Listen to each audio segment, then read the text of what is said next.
Ya pemirsa, Kejaksaan Agung resmi menetapkan status tersangka dan menahan 3 mantan pimpinan Badan Gizi Nasional, yakni Dadan Hindayana, Ludwig Pusung, dan Sony Sanjaya. Ketiganya tersandung kasus dugaan korupsi tata kelola program MBG, di mana Kejagung menemukan bukti adanya markup anggaran pengadaan barang dan jasa hingga afiliasi Yayasan SPPG dengan insentif miliaran rupiah per hari.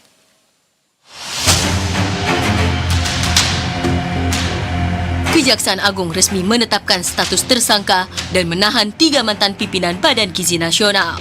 Di antaranya mantan Kepala BGN Dadan Hindayana, serta 2 wakilnya yakni Ludwig Pusung dan Sony Sanjaya.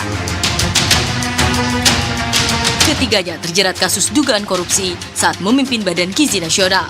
Kejagung mengendus adanya dugaan korupsi dalam tata kelola program makan bergizi gratis. Berdasarkan 2 alat bukti permulaan yang dikumpulkan penyidik, ketiganya kemudian ditangkap dan ditahan oleh Kejaksaan Agung.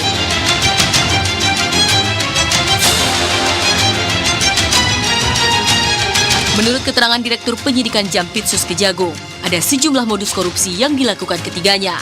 Ia mengungkap Dadan CS sengaja meloloskan sejumlah yayasan SPPG yang terafiliasi dengan mereka maupun pihak internal BGN meski tidak memenuhi syarat.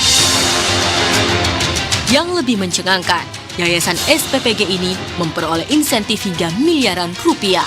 Namun pada faktanya, yayasan-yayasan yang ditunjuk sebagai mitra SPPG merupakan yayasan yang dijadikan sarana untuk kejahatan dan terafiliasi dengan pejabat atau pegawai BGN yang tidak memenuhi syarat untuk menjadi mitra SPPG. Namun tetap ditunjuk dengan cara dilakukan pengaturan verifikasi pada portal mitra BGN dengan adanya atensi dari tersangka. Dan yayasan-yayasan tersebut mendapatkan insentif miliaran rupiah ya, tiap hari, dan yayasan-yayasan tersebut terafiliasi diantara yang dimiliki oleh saudara DH, saudara SS, dan saudara LP.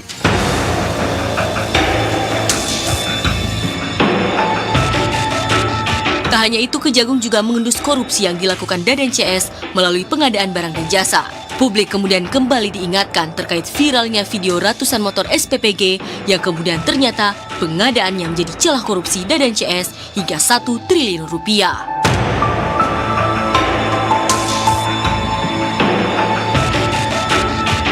Intervensi kepada PPK sehingga dalam penyusunan KAK pengadaan barang dan jasa pada BGN tidak disusun sesuai kebutuhan real di lapangan dan adanya markup harga pengadaan, sehingga terjadi kerugian yang tidak mendukung operasional pelaksanaan MBG.